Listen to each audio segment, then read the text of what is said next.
Bonjour à toutes et à tous, merci de nous accueillir sous cette forme via les réseaux sociaux puisque vous le savez certainement, ce rendez-vous, nous l'avions dans un premier temps proposé en présentiel depuis l'abbaye aux Dames à Caen. Et cela avait aussi tout son sens par rapport au territoire que nous représentons et aux partenaires qui nous soutiennent. Je pense particulièrement au Conseil régional de Normandie. On aura l'occasion d'y revenir. Mais l'actualité nous a rattrapés et pour les raisons que vous savez, nous avons décidé de le décliner sous cette forme car il est important que nous marquions le coup sur le démarrage de notre structure et de ses missions. Pour nous remettre dans le contexte, j'indiquerai tout d'abord que nous avons saisi l'opportunité que nous présentait la loi Elan, imposant aux bailleurs de moins de 12 000 logements de se regrouper sous forme de fusion ou de coordination pour accélérer notre volonté d'accompagner mieux encore le territoire. Et si je parle d'accélérateur, c'est que plusieurs bailleurs, bien avant l'échéance gouvernementale fixée au 1er janvier, avaient commencé à se coordonner, avec déjà cette volonté d'être toujours plus au service des enjeux majeurs du territoire normand et des départements qui le composent évidemment, et ainsi d'avoir déjà commencé à travailler sur l'accompagnement au vieillissement, qui d'ailleurs s'est trouvé amplifié, vous le savez, au cœur de cette crise sanitaire. Je vous propose donc maintenant que nous découvrions ensemble cette initiative, cette nouvelle entité, avec ses ambitions et son potentiel pour notre Normandie. Normandie où il doit faire bon vivre, certes pour tout le monde, mais également pour nos aînés, qui plus est, depuis chez eux. Bien vieillir chez soi, je pense que c'est l'enjeu majeur du XXIe siècle, en tout cas pour nous, reste cependant à définir pour qui véritablement et de quelle manière. Aussi, nous avons fait appel à plusieurs témoins, des experts, qui vont nous accompagner tout au long de ce programme afin de répondre à ces questions et alimenter ce thème central, bien vieillir chez soi, quels enjeux de l'habitat senior de demain. Avant d'aborder notre thématique, bien vieillir chez soi, vous l'avez compris, je vous propose cependant de faire plus ample connaissance avec votre nouvelle structure, Territoire et Habitat Normand, en compagnie de ceux qui la composent.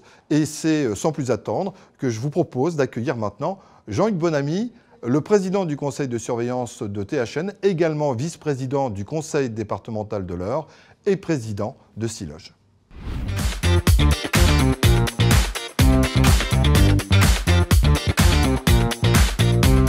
Territoire et Habitat Normand est né non pas d'une contrainte, mais d'un vrai projet de territoire. Ce territoire que nous connaissons bien, nous en connaissons ses problématiques et ses besoins. Donc nous nous sommes rapprochés à la fois de nos partenaires, des élus de terrain, afin de répondre à leurs besoins. L'accompagnement au vieillissement à domicile est un axe stratégique de Territoire et Habitat Normand. Effectivement, durant cette crise sanitaire, nous devons d'accompagner nos aînés. Nous sommes aussi très près de notre territoire et nous sommes avant tout une société normande pour les Normands et pour la Grande Normandie.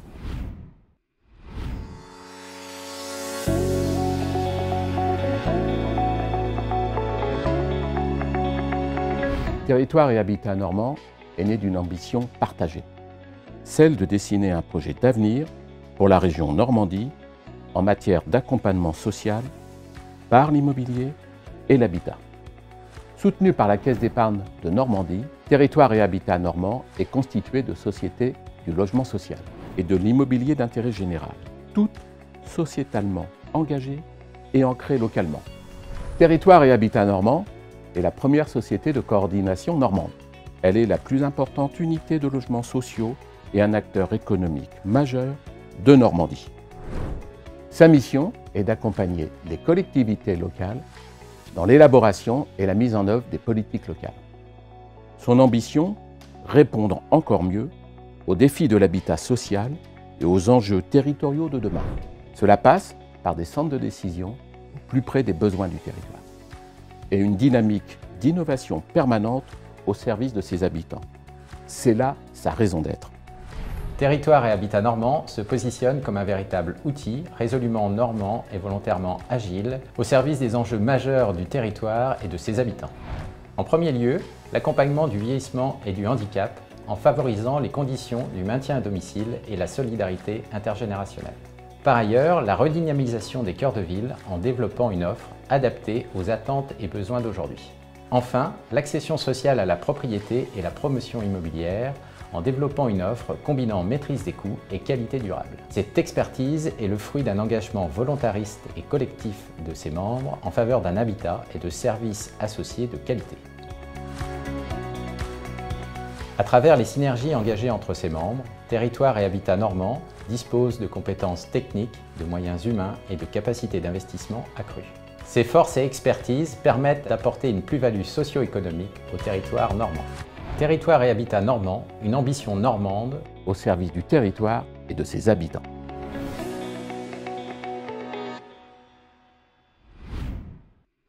En ouverture de mon propos, en planté de décor en quelque sorte, j'ai fait référence tout à l'heure à la loi Elan qui impose aux bailleurs de moins de 12 000 logements de se regrouper soit sous forme de coordination, soit sous forme de fusion.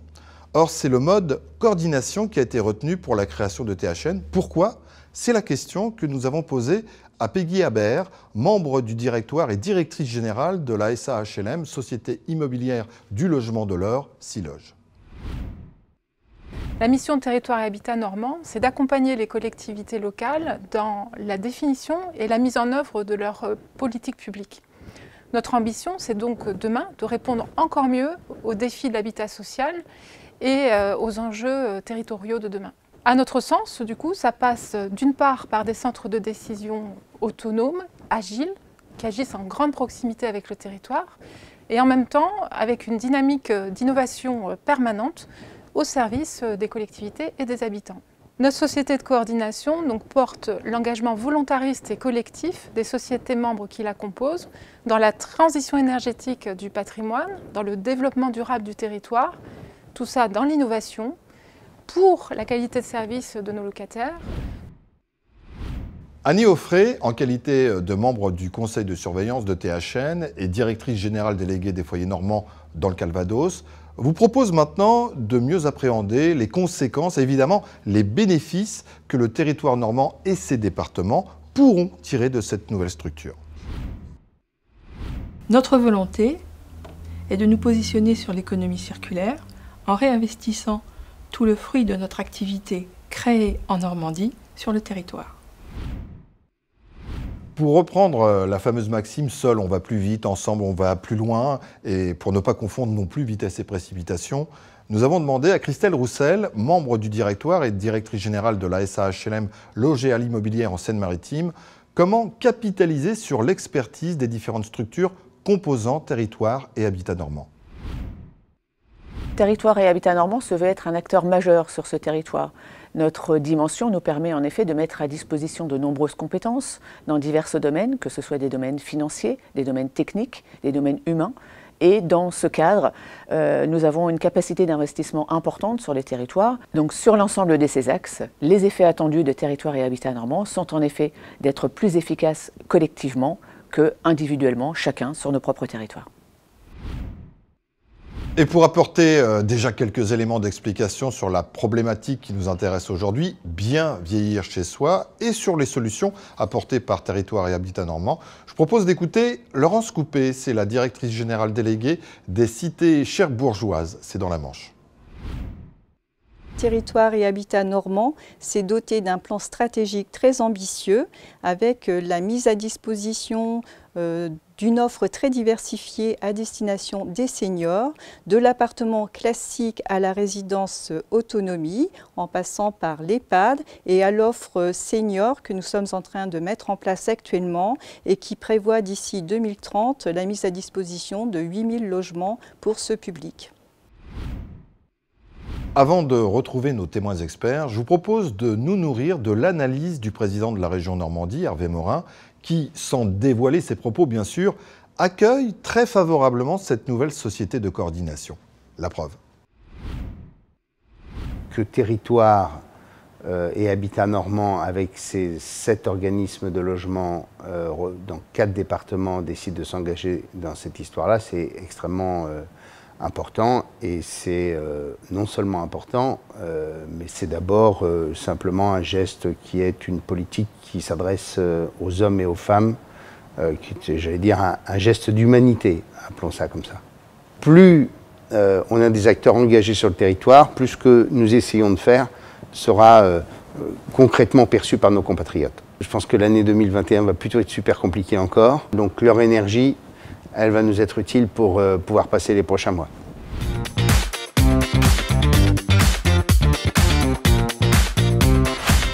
Que représente véritablement, concrètement, le vieillissement de la population, même si on s'en doute un petit peu quand même?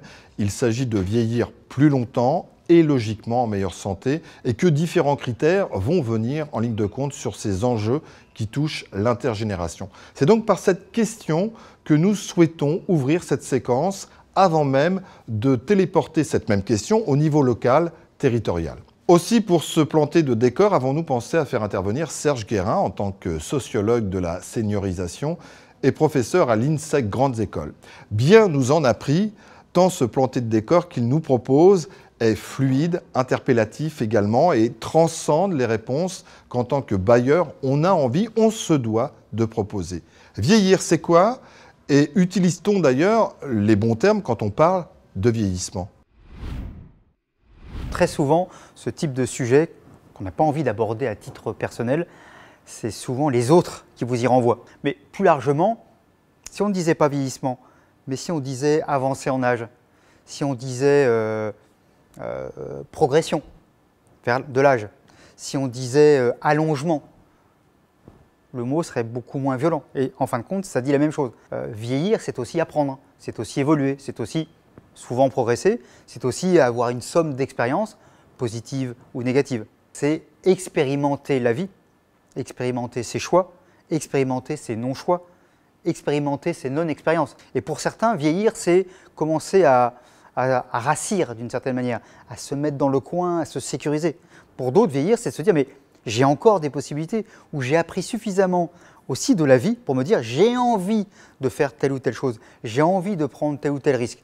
Est-ce que vieillir, c'est la suppression du risque, ou est-ce que vieillir, c'est se dire, j'ai droit à prendre d'autres risques? Il nous faut aussi prendre en compte les enjeux liés au vieillissement, et là on pense également au modèle économique. Bref, quelques précisions s'imposent sur ce point en particulier, et c'est pour cela qu'il nous faut des réponses. Il y a à la fois une question économique, par exemple le coût de l'accompagnement des plus âgés, mais il y a d'autres choses. Il y a par exemple la question de la prévention. La seniorisation de la société, c'est aussi comment on pense la prévention. Prévention en santé, prévention en formation, prévention en mode de vie, que sais-je encore. La seniorisation, c'est la question des emplois, par exemple. Des gens qui s'installent à tel ou tel endroit, qui font parfois revivre un territoire. Donc la seniorisation, c'est aussi l'aménagement du territoire et c'est aussi la question des emplois. La seniorisation de la société, c'est sur un plan, disons, économique, c'est entendre que plus de personnes auront des choix de consommation, auront des choix de production, auront des demandes, auront des besoins et auront des désirs. Et comment une économie est capable d'y répondre en prenant en compte les spécificités de ces personnes. Donc il y a toute la question de l'adaptation de l'offre, de l'adaptation en termes ergonomiques, on pourrait dire, en termes d'accès cognitif, et puis aussi d'accès économique. Choix, adaptation, on aura l'occasion d'y revenir. Mais justement, quelles alternatives existent-ils quand on pense logement classique? C'est vrai, entre mauvaise adaptation de son logement chez soi et environnement médicalisé en EHPAD. Réflexion que s'est imposée Serge Guérin. Entre là où j'habitais traditionnellement et là où je n'ai pas envie d'aller nécessairement, qui est la maison de retraite médicalisée, il y a toute une palette de pistes possibles. On va habiter dans un lieu où il y aura en même temps, on fera attention à ce qu'il y ait des gens plus jeunes, des gens plus âgés. C'est les résidences autonomie là, qui sont pilotées par le monde HLM et qui sont en train aussi de se réinventer. Et comment ces résidences autonomie intègrent là aussi des mutualisations, intègrent de la prévention, intègrent que des personnes puissent venir de l'extérieur. Une des questions majeures, c'est que ce ne soit pas fermé, que ce soit la maison de retraite médicalisée, que ce soit la résidence service, que ce soit la résidence autonomie, que ce soit des résidences intergénérationnelles, que ce soit d'autres formes d'habitat. Un des enjeux, c'est justement l'enjeu de l'intergénérationnel, de l'intersocial aussi, de l'interurbanité, on pourrait dire, c'est que d'autres personnes puissent y venir. Allez, on s'attarde un instant, toujours avec Serge Guérin bien sûr, sur les besoins et les attentes, parce que oui, il faut prendre en considération deux axes majeurs à faire coïncider entre les besoins et les attentes. D'où peut-être une réflexion globale, en amont. Serait-ce vers quoi voudrait nous emmener Serge Guérin? Voyons ça. On est souvent dans des logiques, et en particulier quand on pense aux populations les plus modestes, et en particulier quand on pense aux plus âgés, on est souvent dans des logiques de besoin. Et on oublie qu'un être humain, c'est aussi un être de désir. Jusqu'au dernier jour de sa vie, c'est aussi un être de désir, et c'est un être de lien. Et donc, quand on pense en termes d'espace de vie, on pense en fin de compte avec les personnes et en prenant en compte leurs attentes, encore une fois, à tous les âges. Et quand on réfléchit à ce qui est des lieux, soit des lieux de rencontre, d'échange, d'apprentissage, de partage, de transmission, dans tous les sens, encore une fois. C'est en ça, là encore, que le bailleur social n'est pas qu'un fabricant de murs. C'est, je dois penser à ce qu'il y ait un espace collectif qui peut accueillir différentes générations, mais je dois aussi penser comment je le fais vivre. Et puis, il y a de toute façon la place des seniors dans notre société. Il nous faut prendre en considération cette place des seniors à la retraite. Ne font-ils plus rien? N'apportent-ils plus rien de concret à la société? Réponse avec qui vous savez. Les retraités, ils sont à la retraite, donc ils ne font plus rien. Alors, parfois, on les appelle les inactifs. Le terme est d'une violence et d'une bêtise absolue. Parce que beaucoup de ces retraités sont des acteurs sociaux. Par exemple, dans le tissu associatif. Sans les retraités, le tissu associatif s'écroule. C'est tout simplement le monsieur du 3e qui va aider l'enfant du 5e qui a du mal avec les maths. Là, c'est totalement informel, ça ne se voit pas. Sauf que c'est des liens énormes. Et puis, en parallèle, il y a aussi cette vision de dire, oui, mais les gens âgés, c'est un coût. Mais que ce sont aussi des leviers formidables pour inventer une autre société. Au lieu de passer notre vie à dire « Ah là, c'est un problème le vieillissement », c'est se dire, c'est passer notre vie à se dire « Mais c'est génial et comment on fait pour mieux répondre aux problématiques des gens fragiles, qu'ils soient âgés ou qu'il y ait d'autres formes de fragilité ». Et du coup, se dire « Mais comment on fait aussi pour que ces personnes-là vivent mieux ?» Et comment finalement, nous, bailleurs sociaux, on ne commence pas aussi à développer, alors maintenant en plus la loi le permet, à développer des services ou à se mettre en lien avec des producteurs de services, qu'ils soient associatifs ou qu'ils soient non associatifs d'ailleurs. Voilà, planté de décors ô combien intéressant et détaillé sur notre thématique. Reste à le transporter, ce thème, maintenant au niveau local, au niveau normand. Comment ce phénomène et les constatations qui en découlent sont-ils considérés, vécus, anticipés et pris en charge sur l'ensemble de nos territoires normands? Je vous propose d'accueillir nos grands témoins que sont Guillaume Hiboué, en qualité de directeur général de l'Union nationale de l'aide des soins et des services à domicile du Calvados, Thierry Ozen, président de la communauté de communes Seul, Terre et Mer, et également maire de Creully-sur-Seul, sans oublier sa profession, médecin généraliste, et puis Valérie Egloff, qui va ouvrir dans quelques secondes ses témoignages. Valérie Egloff, présidente du Gérontopole Seine-Normandie et qui connaît bien le sujet que l'on vient dans un premier temps d'aborder avec la vision nationale de Serge Guérin et qui permet, grâce à l'expérience de Valérie Egloff sur la ville du Havre et le réseau des villes amies des aînés, de nous apporter son éclairage local sur comment la société s'adapte au vieillissement afin de répondre aux attentes de la population. Et puis peut-être d'aborder dans un second temps l'enjeu politique et économique lié à cette thématique.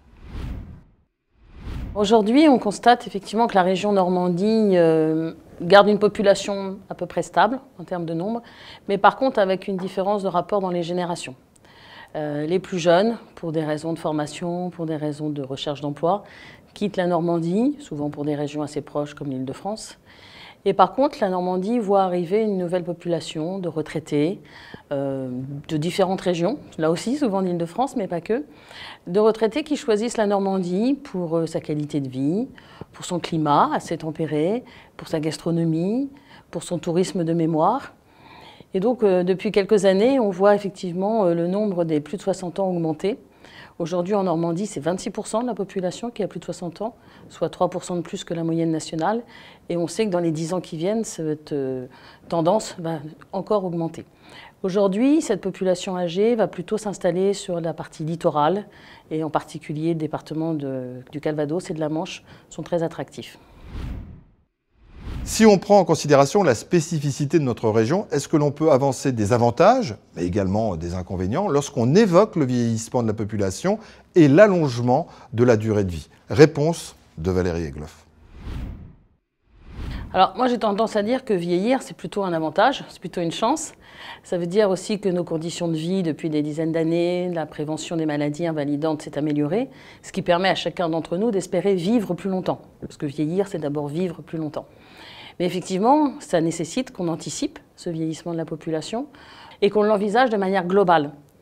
Alors derrière cette évolution démographique, il faut penser aussi que ces personnes vieillissantes vont dans les années qui vont arriver avoir plus besoin d'aide, plus besoin d'accompagnement et envisager justement ces aides et ces accompagnements comme des emplois nouveaux à penser, à créer pour les plus jeunes. Et aujourd'hui encore, alors peut-être que dans les années qui viennent ça changera, mais on sait que le pouvoir d'achat de ces retraités est plutôt assez confortable et leur permet effectivement de dépenser sur notre territoire, donc que ce soit dans le domaine des services, mais là aussi, quand ce sera possible, et j'espère très vite, dans le domaine du tourisme, de la restauration, de l'hôtellerie. Et on sait que c'est effectivement un public assez friand de ce genre de dépenses. On en arrive à porter une politique senior. Et là, Valérie Egloff, elle est incollable. Cette politique à destination des seniors, elle est déjà envisagée depuis plusieurs années. C'est en décembre 2015 qu'a été promulguée la loi Adaptation de la société au vieillissement, dite loi ASV. Et cette loi a justement envisagé de façon globale cette anticipation du vieillissement. Alors bien sûr, ça concerne les élus qui doivent dans tous les projets aujourd'hui anticiper cette évolution démographique. Ça concerne les acteurs économiques qui là aussi doivent voir dans le vieillissement plutôt une stratégie de développement et penser nouveaux métiers, innovations, nouveaux services. Et puis aussi les acteurs sociaux, parce que ce vieillissement de la population doit aussi être envisagé de façon globale et comme une vraie réussite en matière d'insertion de la société. Alors évidemment, même si Valérie Egloff a sous-entendu dans ses propos le fait d'associer les différents acteurs, il me faut retourner à la charge concernant un maillage cohérent entre ces différents acteurs intervenants.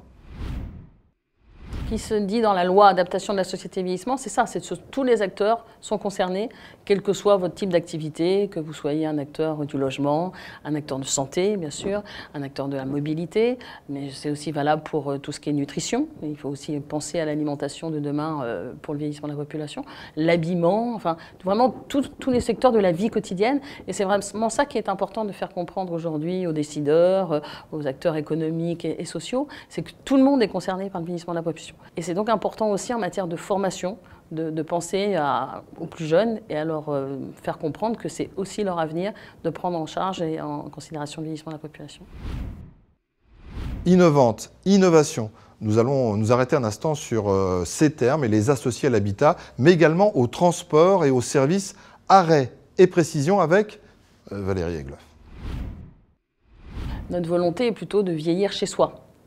Mais vieillir chez soi, ça veut dire un chez-soi adapté, sécurisé, confortable. Et ça, aujourd'hui, ce n'est pas le cas. La plupart des logements ne répondent pas à ces critères. Donc il va être important dans les années qui viennent, effectivement, de concevoir ces nouveaux logements en faisant appel aux innovations en matière de domotique, par exemple. Aujourd'hui, on sait qu'on peut créer un logement intelligent répondant aux besoins de son ou de ses occupants. Donc ça va être effectivement un facteur important. Et là aussi, derrière ces innovations, ce sont des emplois. La robotique, le numérique, aujourd'hui, ce sont des secteurs d'emploi plein d'avenir pour les jeunes Normands et les autres d'ailleurs. Mais c'est important aussi que la Normandie se positionne sur ce secteur de l'emploi de demain. Et puis, il faut aussi se dire, quand on veut vieillir chez soi, ça ne veut pas dire être enfermé chez soi. Ça veut dire aussi garder une autonomie de mouvement, de liberté, de déplacement. Et là, en matière de mobilité, il y a encore beaucoup d'efforts, beaucoup d'améliorations à apporter. Autre témoignage, et en même temps Zoom, vous allez comprendre pourquoi, en compagnie de Thierry Ozen, qui, je le rappelle, est à la fois représentant d'élus et médecin, et ce depuis 35 ans. Zoom, sur une partie du territoire que Thierry Ozen connaît très bien, histoire de prendre le pouls de ce territoire, c'est normal quand on est médecin, sur les réalités que vivent les personnes âgées et dépendantes, sur leurs attentes et sur les solutions que peut-être nous avons à leur proposer, ou peut-être que nous n'avons pas l'appréciation de tout ça avec Thierry Ozen. L'attente de la personne âgée en milieu rural, c'est vraiment de rester le plus longtemps possible dans son milieu de vie, donc bien sûr à domicile, mais en tout cas, dès qu'elle ne peut plus rester à son domicile, c'est de conserver les liens sociaux qu'elle avait et les repères qu'elle avait. Et donc, vraiment, leur souhait, c'est qu'on puisse leur offrir, après, quand ils sont obligés de quitter leur domicile pour diverses raisons, parce que le domicile n'est plus adapté à leur vieillissement et à leur perte d'autonomie, c'est de pouvoir rester dans leur bourg central, et c'est de pouvoir leur offrir une résidence qui ne soit pas un EHPAD, ou encore leur cercle privé peut être conservé, où ils peuvent recevoir qui ils veulent, quand ils veulent, dans un petit chez eux, avec leurs meubles. Hein. C'est ça vraiment leur souhait, c'est de rester, de garder leur médecin, de garder leur repère, quoi, tout simplement. Mais existe-t-il des expériences qui fonctionnent, des expériences intermédiaires peut-être, c'est-à-dire entre le logement classique et l'établissement spécialisé? C'est la question que nous avons posée à notre élu médecin. Dans nos milieux ruraux où on est obligatoirement éloigné du bourg-centre, on n'a pas obligatoirement envie de franchir à deux le stade de l'EHPAD et on ne peut pas se séparer de son conjoint, même s'il est atteint de maladies neurodégénératives. Donc c'est vrai que la résidence autonomie est un peu cette intermédiaire entre l'EHPAD et le domicile. On est obligé de quitter son domicile, mais on ne fait pas le dernier voyage pour aller en EHPAD. On sait qu'il va y avoir un voyage intermédiaire. Et si en plus ce voyage, on l'agrémente avec un site multirationnel, un site petite enfance, et puis au milieu d'un centre de bourg où on peut leur offrir les soins, la pharmacie, les services et les commerces, en fait les gens ont tout ce qu'il faut pour vieillir le plus longtemps possible dans cette résidence autonomie qui est vraiment l'intermédiaire et qui est l'intermédiaire assez longtemps maintenant. Thierry Ozen a expérimenté sur son territoire. Allez, je vous le dis tout de suite, je lève le voile, il a décidé d'agir, de réagir, devrais-je dire, afin d'assurer un avenir rassurant pour les personnes âgées ou dépendantes. Agir donc en innovant. Comment? Quelle solution? Réponse avec lui.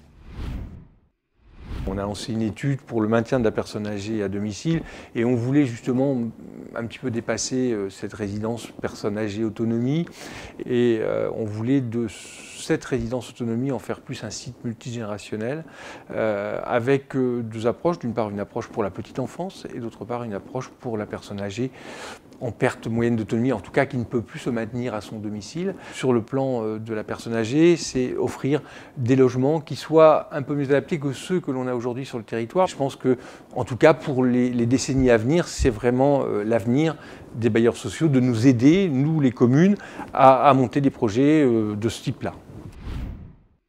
Nous allons maintenant glaner l'expertise de Guillaume Hiboué, je vous le rappelle, directeur général de l'UNA du Calvados, sur un point précis, celui du maintien à domicile. Et qui dit maintien à domicile soulève bon nombre d'autres questions, comme les services dispensés en direction des aînés et personnes dépendantes. Et donc, de prendre en considération leurs attentes en matière d'habitat. Le domicile, c'est quelque chose de précieux pour les seniors. Il y a un attachement très très fort au domicile et on sait qu'il y a toujours une rupture à partir du moment où il faut le quitter quand on atteint un certain âge. De fait, il est nécessaire de pouvoir poursuivre, de mettre en place des dispositifs d'accompagnement, d'aide, de soins au domicile pour permettre à nos seniors de rester le plus longtemps possible, tout du moins dès lors que le logement n'atteint pas ses limites. Allons plus loin encore. Quel type d'aménagement, de solutions par conséquent, faudrait-il équiper, doter les logements des seniors? Ça, c'est une vraie question. Et Guillaume Hiboué, il a ses réponses. Le premier niveau d'accompagnement, d'aide et de soins à domicile aujourd'hui reste l'aide humaine, la capacité qu'ont nos intervenants professionnels au domicile à accompagner les personnes dans la réalisation des gestes de la vie quotidienne, tout ce qui peut se passer entre l'heure du lever et l'heure du coucher. Ces temps de présence, malgré tout, laissent encore beaucoup de temps à ces personnes dans leur solitude. Face à ça, il y a aujourd'hui un certain nombre de solutions qui doivent être déployées pour compléter cette présence humaine par une présence soutenue par des moyens technologiques. Si on prend donc en considération l'évidence de maintenir plus longtemps, le plus longtemps possible à domicile nos aînés, ne faut-il pas non plus envisager les retombées, et je ne parle pas de conséquences, mais bien de retombées économiques? Qu'en pense Guillaume Hiboué? Eh bien, vous n'allez pas tarder à le savoir. C'est une opportunité économique formidable pour tout le secteur de l'artisanat et des entreprises qu'on a évoquées qui développent des solutions technologiques, de la domotique ou encore toutes ces applications du bien vivre longtemps au domicile. Elle se révèle être plutôt moins coûteuse que de s'orienter vers des établissements spécialisés, extrêmement bien conçus, très bien adaptés, mais dont, logiquement, au regard du niveau d'équipement et du niveau d'accompagnement qui y est déployé, n'ont pas du tout le même impact économique pour le budget d'une personne âgée. Il va donc falloir repenser, avec les bailleurs bien évidemment, l'avenir du maintien à domicile dans sa globalité. De quelle façon? Notre expert a son idée. Aujourd'hui, ils se doivent, sur leur cible de clientèle, d'offrir des logements adaptés pour se différencier de toutes les autres solutions qui sont déployées. Et c'est là qu'il me semble qu'il y a une véritable opportunité à sortir d'une simple logique d'offre de logement avec un loyer pour aller vers une logique d'offre multiservice, d'offre 360, qui va intégrer certes un logement, des murs, des mètres carrés, un nombre de chambres, mais également de la domotique, des services, pourquoi pas des partenariats avec des organisations comme celle qui m'emploie de services de maintien à domicile.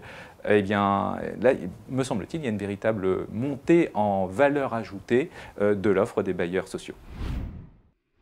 Le moins que l'on puisse dire, c'est que cette intervention de Guillaume Hiboué, mais comme les précédentes d'ailleurs, nous incite véritablement à imaginer, à envisager comment on va pouvoir coordonner toutes les parties prenantes autour de cette question du maintien à domicile de nos seniors. Et sur ce point, il est intéressant de constater que des structures comme les membres de Territoire et Habitat Normand répondent déjà aux attentes et aux besoins des personnes âgées et dépendantes.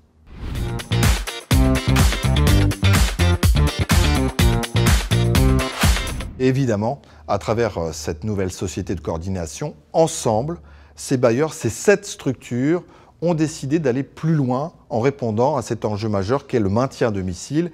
Et ce serait bien qu'ils nous expliquent comment. Eh bien, ça tombe bien, puisque nous avons sollicité 2 de ces 7 bailleurs au sein de THN, en les personnes de Christelle Roussel et de Fouzia Boufaguer. Et je vous propose de commencer en compagnie de Christelle Roussel, à qui nous avons demandé pourquoi être ensemble pouvait constituer le premier rapport, le premier intérêt. L'intérêt de Territoire et Habitat Normand est d'apporter des réponses concrètes. Chacun dans nos structures, nous avons mis en place en effet des solutions d'accompagnement. Nous avons travaillé individuellement avec des experts, avec nos référents en interne, pour travailler avec les seniors, les accompagner, mettre en place des solutions techniques, voire quelques solutions de service. Là aujourd'hui, la force c'est le collectif, travailler ensemble, identifier en effet des pistes de progrès et des solutions innovantes adaptées aux seniors que l'on travaillera ensemble et qu'on pourra proposer collectivement sur le territoire. Et pour cela, il nous faut bien évidemment partir de ce qui existe déjà. On appelle ça souvent un constat. C'est ce que nous explique Christelle Roussel. En France, en 2011, 30% des locataires du parc social avaient plus de 65 ans, voire plus. On sait qu'aujourd'hui, la population vieillit et les locataires ont de plus en plus un parcours professionnel incomplet et en effet des retraites de plus en plus modestes. La Normandie, quant à elle, aura 30% de seniors de plus de 65 ans à un horizon 2030. Il nous faut trouver des solutions adaptées aux besoins et aux attentes de nos seniors. L'adaptation de notre parc social nous permettra de répondre en effet à cet enjeu sociétal. Comment faire pour accompagner cette population dans son vieillissement et apporter les solutions les plus appropriées, les mieux adaptées? Voici sa réponse. Territoire et Habitat Normand souhaite en effet proposer un parcours qui va du logement standard, classique, puisque nous sommes présents sur près de 400 communes, à des structures telles que les résidences autonomie ou les résidences plus médicalisées telles que les EHPAD. Nous détenons une 60aine de résidences autonomie et plus d'une 15aine d'EHPAD sur le territoire. Il nous faut désormais proposer une offre d'habitat social normande permettant en effet le maintien à domicile dans des conditions adaptées et sécurisées. Cette offre sera co-construite avec nos locataires et avec l'ensemble des partenaires médico-sociaux et les différentes associations avec lesquelles nous travaillons habituellement. Nous veillerons également à la mixité sociale, à la mixité intergénérationnelle, de façon à ce que, en effet, ce logement devienne le lieu de vie adapté à nos seniors. Reste à connaître, à découvrir comment vous allez faire, comment cette volonté peut se traduire le plus concrètement possible. Adapter le parc au vieillissement et aux besoins des personnes âgées, devient en fait une alternative aux résidences sociales et aux résidences médicalisées. Elles sont de moins en moins nombreuses sur le territoire et elles sont de plus en plus difficilement accessibles financièrement à nos locataires. La mission prioritaire de Territoire et Habitat Normand est de favoriser le maintien à domicile et la solidarité intergénérationnelle. Je reprends cet adverbe. Concrètement, ça passe par quoi? On peut penser peut-être à l'élaboration d'un référentiel. Cela passe par des réponses techniques et des actions destinées à favoriser le lien social, limiter l'isolement et tout ça dans un cadre financier et budgétaire qui soit en effet maîtrisé pour l'ensemble de nos locataires. Notre objectif en effet est de construire un référentiel technique et de services adapté qui répondent aux attentes des élus locaux, aux attentes des partenaires et surtout aux attentes de nos seniors. Reste à vous demander, Christelle Roussel, au nom de Territoire et Habitat Normand, quelle est votre ambition? Notre ambition se traduit pour Territoire et Habitat Normand par la construction ou l'adaptation de 20% de son patrimoine, représentant près de 8000 logements sur les 10 prochaines années. Territoire et Habitat Normand est ainsi le seul bailleur à s'engager sur des objectifs chiffrés d'une telle ampleur. Voilà des premiers éléments très concrets, notamment nourris de chiffres. Et justement, au-delà des chiffres, qu'est-ce qui différencie l'offre de THN d'autres structures? C'est la question que nous avons posée à Fouzia Bouffaguer, directrice générale de la Société d'économie mixte Sémineur, basée en Seine-Maritime. Territoire Habitat Normand a, dès le départ, depuis sa constitution, fait de l'enjeu de l'habitat des seniors un enjeu majeur. C'est pour cette raison que nous avons diligenté une étude détaillée par un cabinet spécialisé pour affiner et objectiver les données sur les besoins des territoires en termes d'habitat social senior. Le deuxième point qui va aussi caractériser notre démarche, c'est que nous avons souhaité capitaliser sur l'expérience et l'expertise des différents collaborateurs des 7 sociétés constituant la Société Territoire Habitat Normand, puisque les uns les autres, nous avons déjà développé des opérations d'habitat senior et il s'agissait pour nous d'échanger sur les bonnes pratiques ou, à contrario, d'éviter les erreurs qui ont déjà été commises. Le troisième point qui caractérise notre offre, c'est que nous avons souhaité que cette offre ne se limite pas uniquement à une offre technique, mais qu'elle inclue un volet social et qu'elle prenne en compte les besoins au plus près du locataire final, et ça en répondant à ses attentes au plus près. Laisser le choix de vieillir à son rythme, soulignait à l'instant Fouzia Bouffaguer. Évidemment, la question suivante est comment fait-on? Explication. Un logement adapté pour Territoire Habitat Normand commence par son environnement immédiat, l'accessibilité de la résidence, l'accessibilité des parties communes, mais aussi la proximité des services, des transports et des commerces. Notre offre aura l'avantage de proposer à nos locataires dans le logement une adaptation technique au plus près de leurs besoins. C'est la raison pour laquelle nous proposons 3 types d'offres dans l'adaptation technique du logement. De la même manière, un logement adapté chez Territoire Habitat Normand a l'avantage de présenter un volet d'animation et d'accompagnement social. L'animation et l'accompagnement social pour lutter contre l'isolement et l'exclusion des personnes âgées, mais également de prévenir la perte d'autonomie. En effet, les actions de prévention contre la perte d'autonomie permettent de maintenir nos locataires le plus longtemps possible dans leur logement. Notre offre proposera un accompagnement qualifié avec les acteurs locaux du territoire, mais également en s'appuyant sur des outils comme la téléassistance, afin de lutter contre l'isolement et l'exclusion et de favoriser le bien vivre ensemble. Et comment on s'assure de la bonne mise en œuvre et de la pérennité d'une telle offre? La réponse de Delphine Robin, secrétaire générale de Territoire et Habitat Normand. Alors pour que cette stratégie soit mise en œuvre sur le terrain et que cette dynamique perdure, il a été décidé de doter la société de coordination d'une équipe opérationnelle dédiée. Cette équipe a été constituée pour répondre aux objectifs fixés, aux missions réglementaires, mais aussi pour accompagner les membres dans ce projet collectif et être au plus proche des partenaires et des collectivités. Parce qu'avec Territoire et Habitat Normand, vous l'avez compris, les seniors de ce territoire auront le choix de bien vieillir chez eux. Je vous invite maintenant à découvrir plus en détail encore l'offre de maintien à domicile des seniors concoctée par THN à travers ce clip. Jeanne et Paul ont envie de bien vieillir chez eux. Ils ont envie de rester dans leur logement, dans leur ville, à proximité des gens qu'ils aiment, où ils se sentent bien. Mais ils s'en rendent compte, ils ont besoin d'un peu plus. De sécurité, de proximité, de services adaptés à leur âge, juste ce qu'il faut, pas plus, pas moins. C'est pour répondre à l'attente de Jeanne et de Paul, de leur amie Suzanne et de tous les seniors que Territoire et Habitat Normand développent une offre d'habitat social, c'est-à-dire de logement et d'environnement adaptés. Un habitat évolutif pour permettre le maintien à domicile des locataires le plus longtemps possible, tout en leur laissant le choix d'aller à leur rythme. Une offre de proximité conçue avec eux via des enquêtes et lors d'ateliers participatifs. Désormais, dans leur logement, Jeanne et Paul profitent d'un environnement de vie favorable à leur maintien à domicile. D'ailleurs, c'est le cas de tous les logements seniors adaptés ou construits par Territoire et Habitat Normand. Les parties communes sont aménagées pour leur être pratiques. Ils trouvent à grande proximité les services et commerces dont ils ont besoin, quand ce n'est pas le réseau de partenaires de Territoire et Habitat Normand qui vient à eux. Ils côtoient des personnes de tous les âges grâce à la mixité générationnelle et sentent qu'on veille sur eux. En effet, Jeanne et Paul bénéficient de services qui leur permettent d'être en sécurité, de rester indépendants et de se sentir entourés. Régulièrement visités par leurs conseillers Territoire et Habitat Normand, ils sont informés des animations et événements de proximité auxquels ils peuvent participer.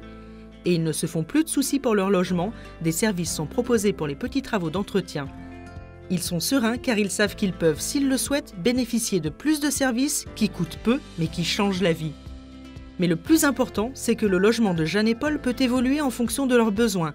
Ils disposent déjà des aménagements essentiels à leur âge. D'ailleurs, les adaptations faites dans leur salle de bain ont changé leur quotidien. Et s'ils veulent gagner en sérénité, Jeanne et Paul peuvent même équiper leur logement de domotique. Ils commencent à en parler avec leurs conseillers. Pour Jeanne, pour Paul et pour tous les locataires qui souhaitent bien vieillir à domicile, Territoire et Habitat Normand prévoient d'ici 2030 la construction et l'adaptation de près de 8000 logements sur l'ensemble du territoire normand. Pour mener ce projet, Territoire et Habitat Normand s'appuie sur l'expertise des organismes qui la composent, en partenariat avec les collectivités locales et acteurs de proximité qui forment ensemble un véritable écosystème au service des locataires. Car l'ambition de Territoire et Habitat Normand est bien que chacun puisse avoir le choix de bien vieillir chez soi.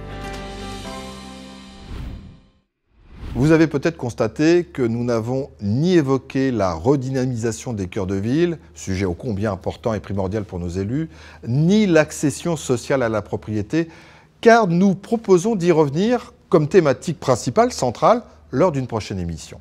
J'ai été très sincèrement ravi de passer ces quelques minutes en votre compagnie et je laisse bien volontiers le mot de la fin à Jean-Hugues Monami. À bientôt. Je voudrais remercier le président de la région Normandie, Hervé Morin, qui nous a soutenus dès le début de ce projet. Je voudrais aussi remercier les partenaires, les présidentes et présidents des différentes sociétés, les directions générales des sociétés membres. Je voudrais aussi remercier l'ensemble des collaborateurs qui nous ont soutenus dans la création de ce projet.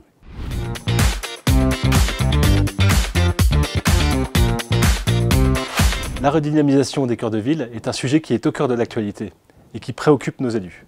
Notre ambition est de s'inscrire dans le cadre des politiques publiques, Action Cœur de Ville, Petite Ville de demain, opération de revitalisation du territoire, et dans ce cadre, de proposer une offre globale aux élus, aux collectivités, aux acteurs du territoire, qui permettent de pouvoir promouvoir un projet qui fixe durablement les habitants et qui permettent aussi d'installer des activités qui soient génératrices de flux.